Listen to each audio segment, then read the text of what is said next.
ओम शांति। बहुत सुंदर विषय है, मन जीत का पुरुषार्थ। वैसे तो इस सीजन में बाबा संस्कार परिवर्तन की तरफ ज़्यादा हम सभी का अटेंशन खिंचवा रहे हैं, क्योंकि समय और परिस्थिति को देखते हुए इस विश्व परिवर्तन का समय बड़ा तेजी से आ रहा है। और इसीलिए बाबा चाहते कि अपना स्वयं का भी परिवर्तन, क्योंकि विश्व का परिवर्तन तो होगा, लेकिन ऐसी आने वाले विश्व में जाने के लिए, दुनिया में जाने के लिए अपना स्वयं का परिवर्तन आवश्यक है।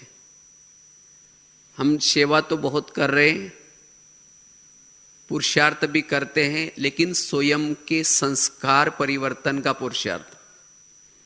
और वो संस्कार परिवर्तन क्यों नहीं होते, उसमें क्या क्या बाधाएं आते हैं, उसके लिए बाबा ने इस सीजन में 3-4-5 मुरली चलाई। और उसमें संस्कारों को बनाने के लिए, संस्कार कैसे बनते हैं उसका कारण है मन। अगर मन को ही हम परिवर्तन करेंगे तब हम अपने संस्कारों को भी परिवर्तन कर सकते हैं। इसीलिए बाबा ने कहा ना, मन जीते वही क्या जीत सकता है, जगत जीत। जगत जीत अर्थात विश्व का राजा बनने का आधार है मन के ऊपर जीत। जगत जीत वो रिजल्ट है और मन जीत पुरुषार्थ है। तो इसीलिए हमें मन जीत बनने का पुरुषार्थ करने की आवश्यकता है। तो इसमें हम 3 बातें देखेंगे।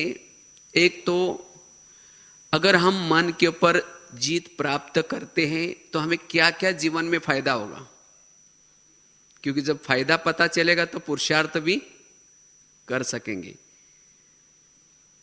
और मन में वैर संकल्प क्यों चलते हैं, उसका क्या क्या कारण है, उसके ऊपर भी चर्चा करेंगे। और तीसरी बात, मन जीत बनने का पुरुषार्थ क्या है। एक तो उसे फायदा, कारण, और उस तीसरा निवारण।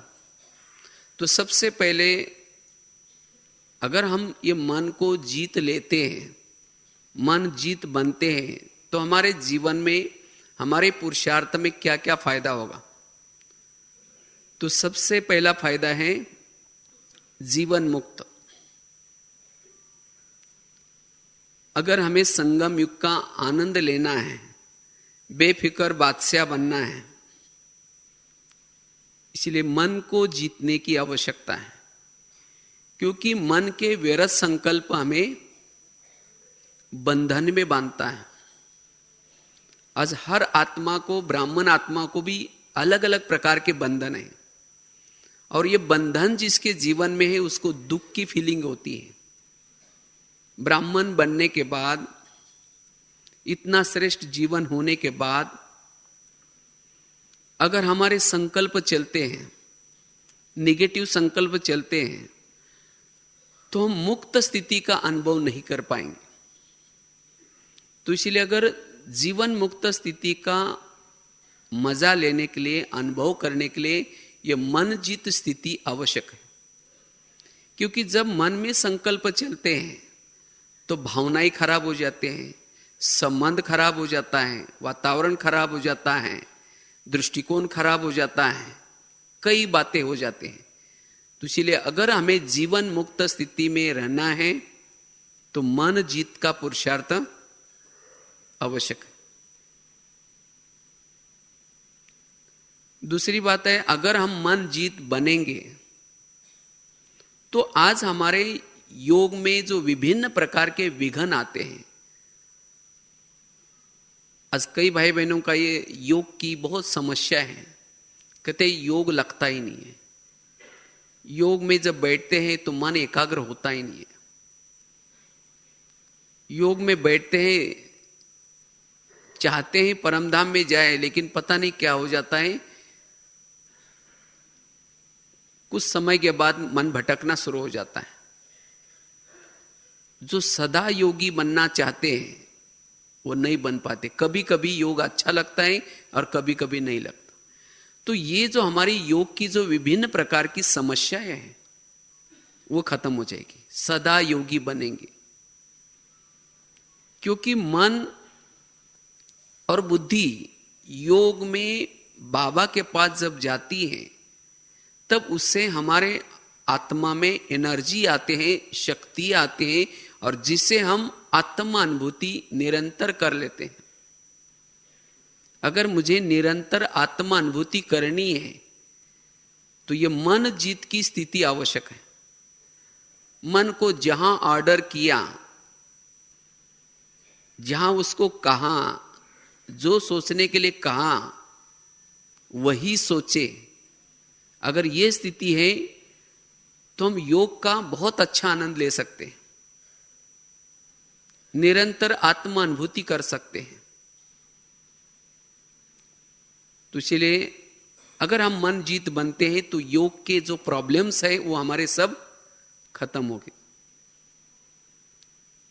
उसके साथ साथ अगर हम मन जीत बनते हैं तो हम मनसा सेवा कर सकेंगे। जिसने अपने मन को के ऊपर जीत प्राप्त नहीं किए हैं वो मनसा सेवा नहीं कर सकता। क्योंकि मनसा सेवा करने के लिए मन के अंदर निगेटिव कोई भी प्रकार की बातें न हो। अगर जिसके मन में किचड़ा है, निगेटिव बातें हैं, वो मनसा सेवा नहीं कर सकता।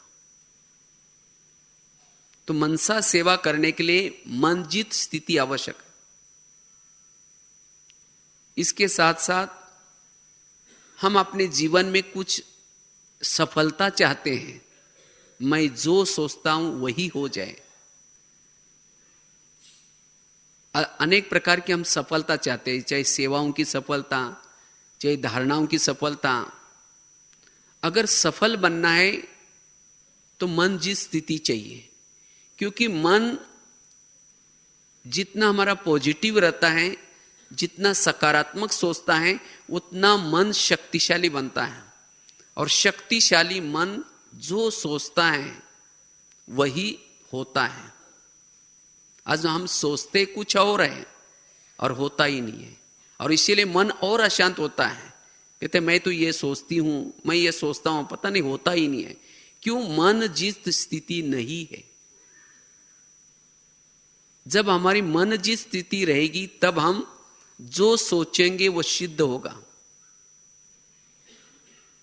इसके साथ साथ हम वायुमंडल को, मन जिस स्थिति बनाने से वायुमंडल को बहुत शुद्ध बनाने की सेवा कर सकते हैं, और ये बहुत गुप्त स्थिति है।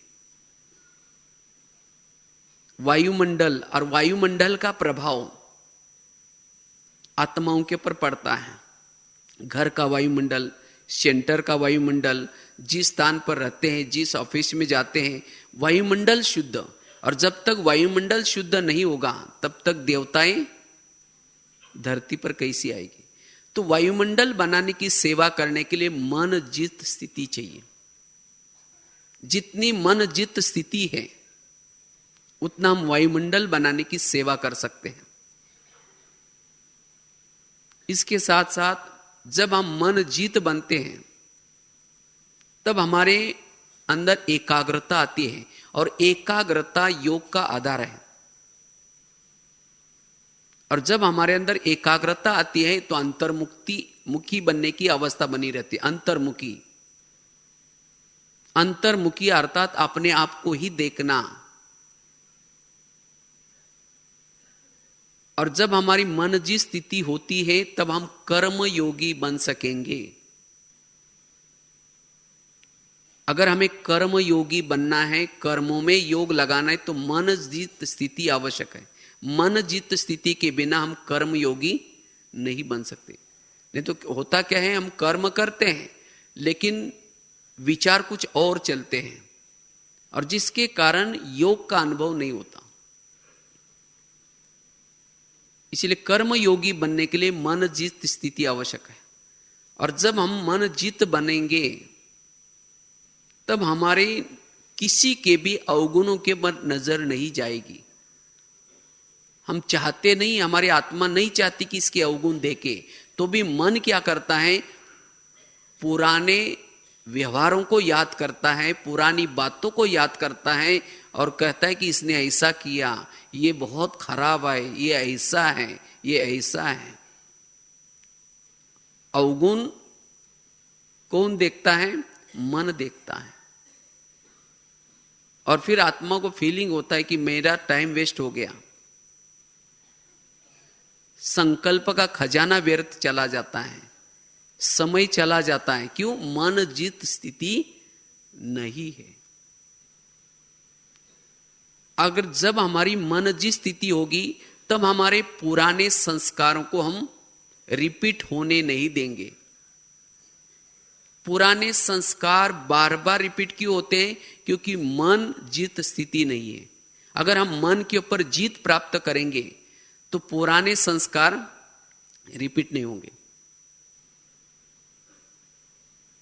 और जब हमारी मन जीत स्थिति है तब हम बिंदुरूप स्थिति में, विधेयी स्थिति में, अशरीरी स्थिति में सरल रह सकेंगे। हमारी देखते हुए भी न देखने की अवस्था बनी रहेगी। हमें देख रहे हैं, आंखें खुली है, लेकिन मन एकाग्र है, तो इसीलिए देखते हुए भी न देखने की अवस्था बनी रहेगी। और जब हमारी सारा दिन ये अवस्था है तो जब हम योग में बैठेंगे वो बातें हमें डिस्टर्ब नहीं करेगी। तो इस तरह से बहुत सारे फायदे मन जी स्थिति से है। इसीलिए बाबा ने कहा कि अगर जगत को जीतना है तो पहले क्या करो? अपने मन को जीतने का पुरुषार्थ करो। तो मन जीत की स्थिति से अनेक फायदे हैं। लेकिन मन में वैरस संकल्प क्यों चलते हैं? दूसरी बात है, हमारे मन में वैरस संकल्प क्यों चलते हैं? उसके भी बहुत सारे कारण हैं। कुछ कारण के ऊपर हम चर्चा करते हैं। पहली बात है, मन में वैरत संकल्प इसीलिए चलते हैं अगर हमारा दृष्टिकोण निगेटिव है किसी के प्रति, हमारी दृष्टि निगेटिव है, दृष्टिकोण निगेटिव है, हमारी भावनाएं निगेटिव है, तो मन न चाहते हुए भी संकल्प क्या करता है? व्यर्थ चलाता है। अगर मेरा मन किसी के बारे में निगेटिव सोचता है, इसका मतलब मेरी उस आत्मा के प्रति वृत्ति समझा, भावना निगेटिव है। किसी को देखने के बाद अच्छे विचार आते हैं और किसी को देखने के बाद नेगेटिव विचार आते हैं। ऐसे क्यों? क्योंकि उस व्यक्ति के प्रति मेरे अंदर रग रग में निगेटिव भावना बैठी है। और हम कहते हैं इसको हम कभी भी दुआई दे नहीं सकते, इसको हम कभी सहयोग नहीं दे सकते। क्यों? मन ने सोच करके बार बार संकल्प चला करके उसके लिए भावनाएं बिठाई है। और भावना निगेटिव होने के कारण स्वप्न में भी उसके लिए निगेटिव विचार चलेंगे, चलते फिरते भी उसके लिए निगेटिव विचार चलेंगे। तो निगेटिव का कारण है निगेटिव भावना। वैरस संकल्प का कारण है निगेटिव भावना। दूसरी बात है, निगेटिव विचार क्यों चलते हैं? अवगुण दृष्टि, अवगुण देखने का दृष्टिकोण जिसका होगा उसके मन में निगेटिव विचार जरूर चलेंगे। तीसरी बात है, निगेटिव विचार मन में क्यों चलते हैं? उसका कारण है अभिमान। कोई ना कोई प्रकार का अगर अभिमान अंदर है तो निगेटिव विचार जरूर चलेंगे। मेरे को उसने ऐसा क्यों कहा, अगर वो बातें लग गई इसका मतलब अभिमान है। कोई विशेषता का अभिमान, कोई कला का अभिमान, कोई सहयोग का अभिमान, जिसके अंदर कोई भी प्रकार का अभिमान होगा उसके मन में नेगेटिव विचार जरूर चलेंगे। वो मन को जीत नहीं सकता।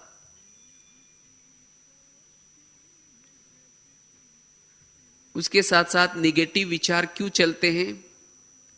उसका कारण है बीती हुई बातों को बार बार याद करना। जो बीती हुई बातों को बार बार याद करता है उसके मन में नेगेटिव विचार जरूर चलते हैं। सहन शक्ति की कमी के कारण भी नेगेटिव विचार जरूर चलते। जिसके पास सहन शक्ति का गुण नहीं है उसके मन में नेगेटिव विचार जरूर चलेंगे। जो देह अभिमान में रहता है उसको भी नेगेटिव विचार जरूर चलेंगे। देहाभिमान के कारण नेगेटिव विचार चलते हैं। कोई भी आत्मा जब उसकी बुद्धि कई झुकाव में है, लगाव में है, किसी में लटकी है, तो उसके मन में नेगेटिव विचार जरूर चलते हैं। जहां बुद्धि लटक जाते हैं, अटक जाते हैं, या बुद्धि के ऊपर कोई बातों का प्रभाव पड़ता है, तो उसके मन में विचार, एक बाबा के सिवाय बुद्धि कहीं भी प्रभाव में ना आए, वही नेगेटिव से बच सकता है। क्योंकि विचार किसके आते हैं? जहां बुद्धि गई उसके विचार आते हैं। चलो अब 2 मिनट बाबा की। तो बात चल रही थी नेगेटिव विचार के क्या क्या कारण हैं। अगर बुद्धि कई व्यक्ति में लटकी है, पदार्थों में लटकी है, कोई बातों में लटकी है, समस्या में लटकी है, तो मन में विचार जरूर चलेंगे, नेगेटिव विचार जरूर चलेंगे। इसीलिए बुद्धि को एक बाबा के प्रभाव के सिवाय और बातों का प्रभाव न पड़े, तब हम मनजित बन सकते हैं। और नेगेटिव विचार क्यों चलते हैं मन में? उसका कारण है जब हम योग का अभ्यास नहीं करते या योग का अनुभव नहीं करते, अगर हमारा योग ठीक नहीं है, अमृत वेला ठीक नहीं है, तो जिसके कारण हमारी आत्माभिमानी स्थिति नहीं रहती। और जब आत्माभिमानी स्थिति नहीं रहती तब जाकर के मन अपनी सोचना शुरू करता है, जिसको कहेंगे देहाभिमान। देहाभिमान आने से मन निगेटिव सोचता है, हद की बातों के बारे में सोचता है। जैसे कोई घर में बड़ा नहीं है, माँ बाप नहीं है, तो बच्चे क्या करेंगे? चंचलता करना शुरू करते हैं। इसी तरह ये शरीर रूपी देह में जब आत्मा की स्थिति नहीं है, ये शरीर में आत्मा की स्थिति नहीं है, तब जाकर के मन नेगेटिव सोचता है। तो इसीलिए अगर मन जीत बनना है, उसके लिए योग के द्वारा आत्माभिमानी स्थिति बनानी है। नेगेटिव का कारण है, जैसे कहा कि एक तो पुराने संस्कार, विभिन्न प्रकार की हर एक के प्रति हमारी भावनाएं। तो इसीलिए अब हमें क्या करना है? मन जिस स्थिति को बनाना है। तो उसके लिए हम क्या पुरुषार्थ करें? ये तो आपको कारण बताएं, साथ में उसके फायदे क्या क्या वो बताएं, लेकिन अब हमें अपने मन को जीतना है। उसके लिए हम पुरुषार्थ क्या करें? कैसे हम अपने मन को कंट्रोल कर सकते हैं? सबसे पहली बात है, मन को अगर कंट्रोल करना है तो सबसे पहले हमें क्या करना पड़ेगा? बुद्धि को समझना पड़ेगा। क्योंकि मन का बॉस कौन है? बुद्धि। जहां हमारा ध्यान होगा वहां हमारा मन होगा। अगर मन जीत बनना है तो इसीलिए हमें क्या करना पड़ेगा? पहले बुद्धि को कंट्रोल करने का पुरुषार्थ करना पड़ेगा। क्योंकि जहां बुद्धि जाते मन वहां चला जाता है। हम क्या करते हैं, केवल मन को दबाने का पुरुषार्थ करते हैं। ये मेरा मन ऐसा क्यों सोचता है, मन व्यर्थ क्यों सोचता है, क्यों सोचता है? क्योंकि आपकी बुद्धि वहां लगी है। जहां बुद्धि लगे वही मन में विचार चलते हैं। तो इसलिए अगर मन को कंट्रोल करना है, मन जीत बनना है, तो पहले हमें क्या करना है, अपनी बुद्धि को चेक करना है। बुद्धि का काम क्या करता है, होता है, बुद्धि विजन बनाता है, दृश्य बनाता है। और जिस बातों का दृश्य बुद्धि के सामने है, वही मन में क्या होते हैं, विचार आते हैं। अगर किसी व्यक्ति ने मुझे कुछ कहा तो बुद्धि को वो बात लग गई। जब बुद्धि को लग गई तो बुद्धि के सामने उस व्यक्ति का विजन है, तो मन में भी क्या हो जाएगा, उसके विचार आएंगे। हम क्या करते, बुद्धि को वहां नहीं निकालते और मन को विचार देते, मैं आत्मा हूं, मैं शांत स्वरूप हूं, मैं शक्ति स्वरूप हूं। फिर कुछ समय के बाद विचार देना जब बंद करते, फिर दोबारा क्या होता है, मन वही चला जाता है। फिर कहेंगे कोई बात नहीं, मैं आत्मा हूं, मैं शांत स्वरूप, फिर वही विचार आएंगे। तो इसीलिए बुद्धि को पहले समझाने की आवश्यकता है। बुद्धि को क्या करना है, बाबा के तरफ लगाने का पुरुषार्थ करना है। जब बुद्धि वहां से निकल जाएगी, बुद्धि को समझाएंगे, बुद्धि को हल्का करेंगे, तब जाकर के फिर मन भी क्या हो जाएगा, कंट्रोल में आएगा। बुद्धि कैमरा का काम करती है और मन टीवी का काम करता है। जैसे टीवी में वही दृश्य आता है जिसके सामने कैमरा है, तो टीवी की क्या गलती है, टीवी में वही आएगा जो कैमरा देख रहा है। तो इसी तरह बुद्धि के सामने जो दृश्य है, जो बात है, उसी के मन में विचार चलते हैं। और हम कहते पता नहीं मेरा मन कंट्रोल होता ही नहीं है। क्यों? बुद्धि के ऊपर उसका गहरा असर पड़ा है। तो इसलिए हमें ध्यान को वहां से निकालना पड़ेगा। तो यह है मन जीत बनने का पुरुषार्थ। बुद्धि गाई है, मन उसका बछड़ा है। जहां गाई जाते हैं, बछड़ा क्या करता है, उसके पीछे पीछे जाता है।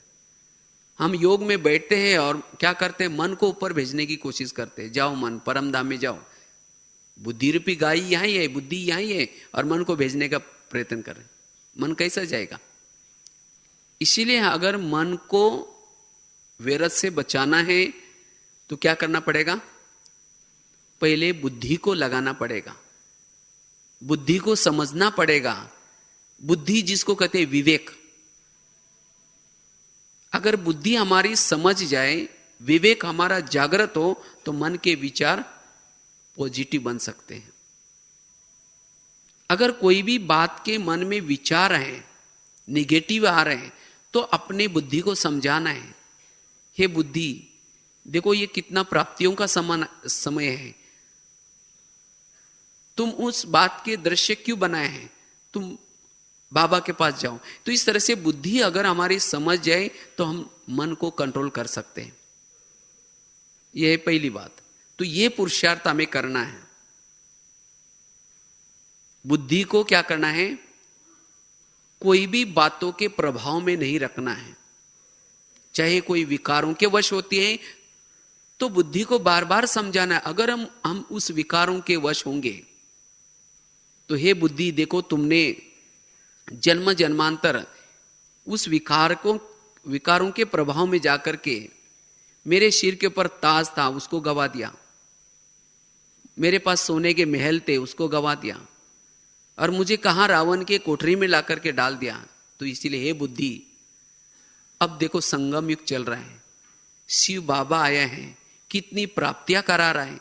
तो हे बुद्धि तुम किसी व्यक्ति के तरफ क्यों जाते, बताओ तुम्हें क्या मिलेगा।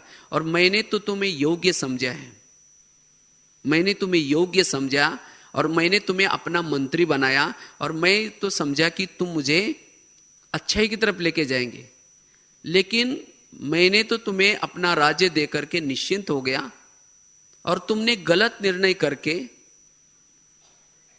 सारी कर्मेंद्रियों को भटकाया और मेरे सिर का ताज गवा दिया, मेरी राजाई गंवा दी।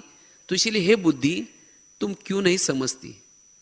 इसीलिए अब तो कम से कम एक बाबा के श्रीमत के बिना तुम कोई भी प्रकार का गलत निर्णय मत करना। तो इसी तरह हम कभी अंतर्मुखी होकर के अपने बुद्धि से बातें करेंगे तो हमारा विवेक जागृत होगा और बुद्धि समझ जाएगी सचमुच मैं राजा का मंत्री हूं और मंत्री होने के बावजूद भी मैं गलत निर्णय करता हूं, ये मैं राजा के साथ धोखा कर रहा हूं, इसीलिए मुझे ये नहीं करना चाहिए। अगर हमारा विवेक जागृत हो जाए, बुद्धि समझ जाए, तब फिर मन भी ऑटोमेटिकली क्या हो जाएगा? कंट्रोल हो जाएगा। जैसे ब्रह्मा बाबा ने क्या किया शुरू में, तो यही इन बातों का अभ्यास किया। रोज बाबा क्या करते थे? दरबार लगाते थे। तो आज हम अपने दिल पर हाथ रख करके पूछे क्या हमारे मन के ऊपर हमारा ध्यान है? ना हमारे मन पर ध्यान है, ना बुद्धि पर ध्यान है। और फिर जब हमारे से कुछ गलत कर्म हो जाता है तब हम जग जाते, कहते ये मेरे से कैसा हो गया? क्योंकि मन और बुद्धि कई दिनों से वहां जा रही थी। जैसे आजकल के माँ बाप होते ना, तो माँ बाप को टाइम ही नहीं होता कि बच्चे कहाँ जा रहे हैं, किसके संग में जा रहे हैं, ना कभी पूछते हैं। और जब बच्चों ने कुछ गलत काम किया तब उनको लगता है कि बच्चों ने ऐसा काम क्यों किया। तो इसी तरह रोज हम अपने मन बुद्धि की चेकिंग करें। मन ने सारा दिन क्या क्या सोचा, बुद्धि कहां कहां गई थी, क्योंकि मन ने जहां सोचा इसका मतलब बुद्धि भी गई। और जब हम इन दोनों की अच्छी तरह पीरियड लेते हैं, अर्थात उनसे बातें करते हैं, तब जाकर के अगर हमारा विवेक जागृत हो जाए, तब जाकर के हमारे अंदर दृढ़ता आती है और तब जाकर के हम मन को कंट्रोल कर सकते हैं। तो ये है पुरुषार्थ। तो हम बीच बीच में अपने मन बुद्धि से क्या करें? चेकिंग करें। इससे हम मन को कंट्रोल कर सकते हैं। दूसरी बात है, मन को कंट्रोल करने के लिए बीच बीच में, जो पिछले भी ग्रुप में बाबा ने 31 तारीख की में एक बहुत सुंदर ड्रिल दिया था। हर घंटे के बीच में 1 सेकंड के लिए बिंदु बन करके अपने परमधाम के स्थिति में जाओ। अनादि स्वरूप में, जो आदि स्वरूप है, अनादि स्वरूप है, उस स्वरूप में जाकर के बिंदु बन करके स्थित रहो और उसके बाद फिर अपने शरीर में आओ। 1 सेकंड, 5 सेकंड। अगर 1 घंटे में यह अभ्यास करते हैं तो 1 सेकंड का यह अभ्यास 1 घंटा तक हमें बिंदु स्वरूप की स्थिति का अनुभूति कराएगा, वो आत्मा अनुभूति में टिकाएगा। 1 सेकंड का या 5 सेकंड का अभ्यास। और जब हमारी ये बिंदु स्वरूप की स्थिति बनी रहती है तब हमारे अंदर एकाग्रता आती है। तब जब हमारी ये बिंदु स्वरूप स्थिति आती है तो उस समय हमारे शरीर में बहुत सुंदर वाइब्रेशंस फैलते हैं और इससे हमें एक अति इंद्रिय सुख मिलता है। और जब ये अति इंद्रिय सुख मिल जाता है तो बुद्धि कहीं भी अटकती लटकती नहीं है। बुद्धि कोई भी बातों के प्रभाव में नहीं आती। जब बुद्धि प्रभाव में नहीं आएगी, बुद्धि उपराम हो जाएगी, तो जब बुद्धि परमधाम में जाएगी, उपराम हो जाएगी, तो मन भी क्या हो जाएगा? कंट्रोल में आ जाता है। हमारे अंदर के जो पुराने संस्कार है वो भी दबे हुए रहते हैं। तो फिर 1 घंटे के बाद फिर 1 सेकंड के लिए ऊपर जाओ, उस आत्मा स्वरूप में, वो बिंदु स्वरूप में स्थित होकर के फिर वापस आ जाओ। तो ये 1-1 घंटे में अगर हम अभ्यास करते हैं, इस अभ्यास से हम अपने मन को कंट्रोल कर सकते हैं, क्योंकि इससे हमारी ये बिंदु स्वरूप स्थिति रहती है और इसी बिंदु स्वरूप से हमारी देखते हुए न देखने की अवस्था बनी रहेगी। उस समय उस बिंदु स्वरूप स्थिति से हम तृप्त बन जाते हैं, भरपूर बन जाते हैं। कुछ पाने की, कुछ देखने की कोई कामना, कोई इच्छा नहीं रहती। और ऐसे स्थिति में कोई अगर हमारा अपमान भी करे, कोई हमारे जीवन में विघन भी डाले, तो उन बातों का कोई असर नहीं पड़ता, क्योंकि वो आत्मस्थिति है। आत्मस्थिति के सामने मान, अपमान, निंदा, स्तुति ये कुछ भी नहीं लगता। तो ऐसे हम एक एक घंटे में क्या करें, बीच बीच में ऐसा अभ्यास करने का पुरुषार्थ करें, और इस पुरुषार्थ से हम अपने मन की स्पीड को, मन के विचारों को पॉजिटिव बना सकते हैं, मन को कंट्रोल कर सकते हैं। तो ये है पहली बात बताई, रोज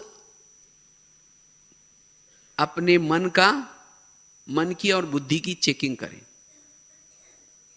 उसका दरबार लगाएं और बुद्धि के साथ बातें करें।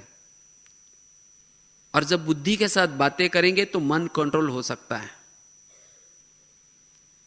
अगर मन इधर उधर गया तो तुरंत बुद्धि से बात करो, बुद्धि तुम अब कहां देख रहे, किसको देख रहे और क्यों देख रहे, बताओ, इससे तुम्हें क्या प्राप्ति होगी।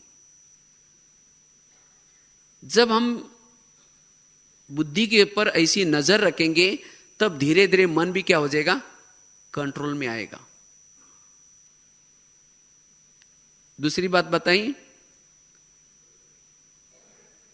हर घंटे में हम 1 सेकंड 5 सेकंड के लिए उस परमधाम की स्थिति में जाकर के फिर वापस अपने शरीर में आए।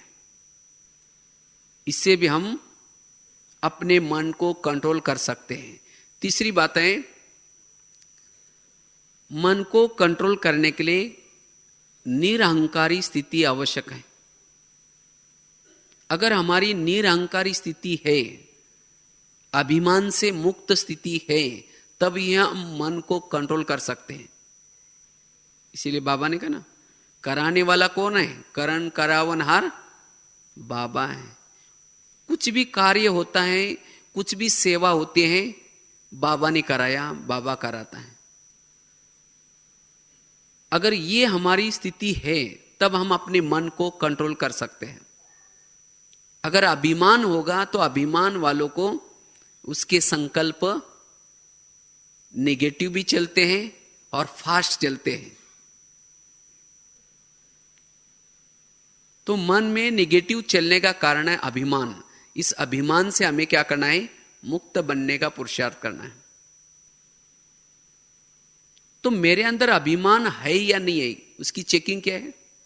अभिमान वालों को कोई भी बातों की फीलिंग होती है। किसी ने कुछ पूछा नहीं, फीलिंग आएगी, और फीलिंग आएगी तो क्या हो जाएगा, मन कंट्रोल होगा नहीं। बार बार कहेंगे मेरे को उन्होंने क्यों बोला, मेरे को ऐसा क्यों कहा, मेरे साथ ऐसा व्यवहार क्यों किया, बस क्यों, क्या क्या, वो बहुत सारी लंबी लाइन लग जाती है। और उसके कारण फिर मन को कंट्रोल नहीं कर सकते। इसीलिए हमें निरहंकारी स्थिति, अभिमान से मुक्त, और उसके लिए करण करावनहार बाबा है और मैं तो निमित्त हूं। ये कला, ये विशेषता, ये गुण, ये बाबा की देन है। मेरी देन बाबा मेरे से कराता है, मैं निमित्त हूं। तो जितनी हमारी ये अभ्यास होगा, ये पुरुषार्थ होगा, उतना हम अपने मन को कंट्रोल कर सकते हैं। चौथी बात है, आज हमारे जो निगेटिव विचार मन में चलते हैं उसका कारण क्या है, जीवन में विभिन्न प्रकार की समस्याएं आते हैं। कोई जीवन में, हमारे जीवन में कोई विघ्न निर्माण करते हैं। ऐसे समय क्या होते हैं, निगेटिव विचार चलते हैं।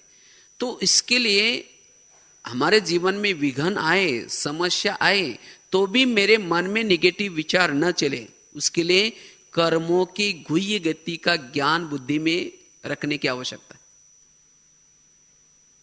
क्योंकि आज मेरे साथ जो घटनाएं हो रहे, जो बातें हो रहे, ये मेरे ही कोई पिछले जन्मों के कर्मों का हिसाब किताब है। आज मेरे संपर्क में जो भी आया है, संबंध में जो भी आया है, मेरे पिछले जन्मों के कर्मों के हिसाब किताब प्रमाण आए हैं, और कोई मेरे संपर्क में देने के लिए आया है और कोई मेरे से हिसाब लेने के लिए आया है।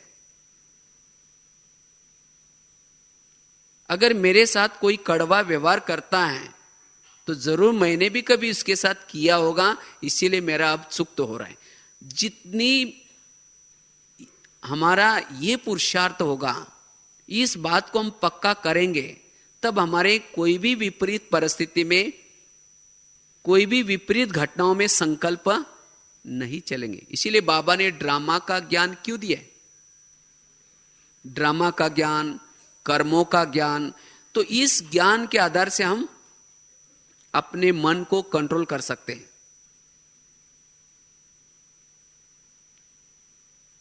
इसीलिए रोज हमें जब भी सवेरे उठेंगे तो क्या याद रखना, आज पता नहीं न जाने किसके किसके हिसाब होंगे, वो मेरे पास आएंगे, मुझे उनके हिसाब चुकता करना है। किसी ने कुछ बोला, अच्छा इसका भी बहुत दिन का बाकी था, आज पूरा हो गया, मन कुछ भी नहीं सोचेगा। तो इस अभ्यास से भी हम अपने मन को कंट्रोल कर सकते हैं। उसके साथ साथ पांचवी बात है, अगर मन को कंट्रोल करना है, मन जीत बनना है, हमारे पास विभिन्न प्रकार की शक्तियों की आवश्यकता है। बाबा ने इस मुरली में बहुत अच्छी बात कही, शक्तियां लगाम है, शक्ति रूपी लगाम से मन को कंट्रोल करो। अगर आपके पास शक्तियों की लगाम ही नहीं है, सहन शक्ति नहीं है, सामना करने की शक्ति नहीं है, निर्णय शक्ति नहीं है, लगाम नहीं होगी, मन आपका कंट्रोल नहीं होगा। तो किस समय कौन सा लगाम खींचने की आवश्यकता है, उस लगाम को खींचो, मन कंट्रोल हो जाएगा। राजा होता है, राजा कभी अकेला नहीं चलता। राजा जब चलता है कैसे चलता है? राजा के साथ मंत्री होता है, सेना होती है, और उसी के बीच में वो चलता है। तो इसी तरह हम भी कौन है? राजा है। तो हम अकेले नहीं हैं, हमारे साथ अनेक गुण रूपी सेना है, शक्ति रूपी सेना है, मन बुद्धि मंत्री है। कोई भी बात आई, आपको सोचने की कोई आवश्यकता नहीं। सहन शक्ति को कहो, सहन शक्ति तुम जा, तुम उसका सामना कर ले। मन हम खुद ना सोचे, लेकिन सहन शक्ति को भेज दो, सामना करने की शक्ति को भेज दो। आप अपने मन से निश्चिंत रहो, तब मन को कंट्रोल कर सकते हैं। छठी बात है, अगर मन को कंट्रोल करना है, उसके लिए रोज मन को कोई ना कोई होमवर्क देने की आवश्यकता है। पावरफुल स्मृतियां, बाबा ने आज तक कितनी सारी स्मृति दी। मैं शिव शक्ति हूं, अब घर जाना है, मैं कल्प कल्प की विजय हूं, मेरे जीवन की हर घटना में कल्याण है। इस तरह से जितनी पावरफुल स्मृतियां देते हैं, तो उतना मन कंट्रोल में आएगा। जब हम मन को फ्री रखते हैं, तब जाकर के मन क्या करता है? कुछ भी सोचता है। इसीलिए हम रोज जब मुरली सुनते हैं, उस मुरली से कोई पॉइंट ले और उसको चिंतन में लगाएं। मैं खुद ही क्या करता हूं, रोज कोई ना कोई सोचता है कि मुझे रोज कोई ना कोई टॉपिक के ऊपर लिखना है, तो हम रोज क्या करते हैं, उस टॉपिक, मन को टॉपिक दे देते हैं कि आज तुमको इसके बारे में सोचना है। तो चाहे चल रहे, कर्म कर रहे, उस टॉपिक का चिंतन चलता रहता है, और वो टॉपिक को फिर लिख करके आर्टिकल के रूप में भेज देते। तो मन को काम दे दिया, और उसके कारण फिर वैरस से मन काफी बच जाता है। तो जितना हम चिंतन मनन में रखेंगे, जो वरदान है, स्लोगन है, या मुरली की कोई एक बात है, तो जितना उसका चिंतन करेंगे उतना मन कंट्रोल में आएगा। इसीलिए मन को कंट्रोल करने के लिए हमें रोज क्या करना है? चिंतन मनन में, स्मृतियों में, कोई ना कोई बातों को पॉजिटिव में मन को बिजी करना है। जितना मन हमारा बिजी होगा, उतना मन कंट्रोल में हो सकता है। तो इस तरह से बहुत सारी बातें हैं। तो अगर इसमें से हम कोई एक भी पुरुषार्थ करेंगे, तब भी हम अपने मन को कंट्रोल कर सकते हैं। अगर हम मन को कंट्रोल करेंगे, हमारे संस्कार भी बदल जाएंगे, हमारे जीवन की समस्या भी खत्म हो जाएगी। वास्तव में जीवन की समस्या और कुछ भी नहीं है। समस्या केवल इतनी है, जिसका मन कंट्रोल में नहीं है, वो मन सोच सोच करके उस बातों को बहुत बड़ा पहाड़ बनाता है, भावनाएं नेगेटिव बनाता है, और इसीलिए हमें वो समस्या अनुभव होती है। समस्या कुछ भी नहीं होती। इसीलिए अगर हमें जीवन मुक्त रहना है, जीवन का, ब्राह्मण जीवन का आनंद लेना है, निरंतर प्रभु मिलन का आनंद लेना है, निरंतर योगी बनना है, तो मन जीत की स्थिति आवश्यक है। और इसके लिए हमें क्या करना है, ये कुछ 5-6 बातों का जो आपको पुरुषार्थ बताया, अगर ये पुरुषार्थ हम करेंगे तो सहज ही हमारी मन जीत की स्थिति आ जाएंगी। तो इसलिए मैं हर घंटे में बीच बीच में क्या करना है, मन की चेकिंग करनी है। बीच बीच में जो बाबा ने ड्रिल बताई, उस ड्रिल का क्या करना है, अभ्यास करना है। अगर हम ये मन जीत की स्थिति बनाएंगे तो हम निरंतर अशरीरी स्थिति, बिंदु स्वरूप की स्थिति का अनुभव करके हम अपने जीवन में अनेक दैवी गुणों का अनुभव कर सकेंगे। क्योंकि जब हम मन जीत बनते हैं, तब हमारी अशरीरी स्थिति, विधेयी स्थिति बनी रहती है, ताकि हमारा सकारात्मक चिंतन चलता है। और जब सकारात्मक चिंतन चलता है, तब हमारे जीवन में अनेक दैवी गुण हम अनुभव कर सकेंगे। तो इसीलिए वर्तमान समय जो बाबा चाहता है, हम अपने संस्कारों को बदलें। उस संस्कार बदलने का आधार है मन। क्योंकि जब हम कर्म क्षेत्र पर जाते हैं, तो ये मन का काम कैसे चलता है। समझो हमने अमृत वेला किए हैं, अमृत वेला किए हैं, लेकिन हमने मुरली नहीं सुनी, तो जब कर्म क्षेत्र पर जाएंगे, मन और बुद्धि का दोनों का आपस में वार्तालाप चलता है। जब बाहर जाएंगे तो समझो हमारे संस्कार के प्रमाण मन में विचार आएंगे। उसी दिन आपकी बुद्धि तो पावरफुल है, शक्तिशाली है, लेकिन उसके अंदर निर्णय करने का ज्ञान नहीं है। तो मन में निगेटिव विचार आएगा, लेकिन बुद्धि निर्णय नहीं कर पाएंगी। इसीलिए केवल योग ही काम नहीं आता, लेकिन योग के साथ साथ ज्ञान की भी आवश्यकता है। केवल ज्ञान सुना लेकिन योग नहीं लगाया, तो बुद्धि नहीं चाहेगी कि यह नहीं करना है, तो भी मन जबरदस्ती करके गलत कर्म करवाएगा। इसीलिए जो अमृत वेला पावरफुल करता है, विधि पूर्वक करता है, और क्लास के पहले थोड़ा सा विधि पूर्वक योग लगाता है, और साथ में मुरली अच्छी तरह सुन लेता है, तो जिसका ज्ञान और योग का दोनों का अच्छी तरह बैलेंस है, वही अपने मन को कंट्रोल कर सकता है। तो इसीलिए हमें रोज क्या करना है, जो भी बाबा ने बैठक समय जो दिए हैं, चाहे अमृत वेला का टाइम, क्लास के पहले वाला आधा घंटे का टाइम, चाहे नुमा श्याम का टाइम, उसी समय अगर हम योग लगाते हैं बैठ करके, तो उस योग के द्वारा हम जब अनुभूति करते, तो सारा दिन अपने मन और बुद्धि को कंट्रोल कर सकेंगे। तो ये पुरुषार्थ करके हमें क्या करना है, अपने मन और बुद्धि को कंट्रोल करना है, और तब जाकर के भविष्य में हम जगत जीत बन सकेंगे। अगर हमने मन को ही नहीं जीता, तो हम जगत जीत भी नहीं बनेंगे। जो मन के अधीन है, वो कभी भी अधिकारी नहीं बन सकता। सभी की इच्छा तो है हम राजा बनना है, लेकिन राजा बनने के लिए मन को कहते हैं तुम परम धाम में जाना, मन कहीं मार्केट में चला जाता है, तो राजा कैसे बनेगा। तो आज दुनिया में भी देखो अनेक प्रकार का तनाव, टेंशन, समस्याएं, क्यों? उनके जीवन में मन को कंट्रोल करने का ज्ञान नहीं है। अगर हम ब्राह्मण होने के बाद, इतना ज्ञान होने के बाद फिर भी मन को कंट्रोल नहीं किया, तो फिर हमारा समय भी जाएगा, संकल्प भी जाएंगे, और संस्कार परिवर्तन नहीं होंगे। तो ये हमें क्या करना है, पुरुषार्थ करना है। ठीक है, ओम शांति।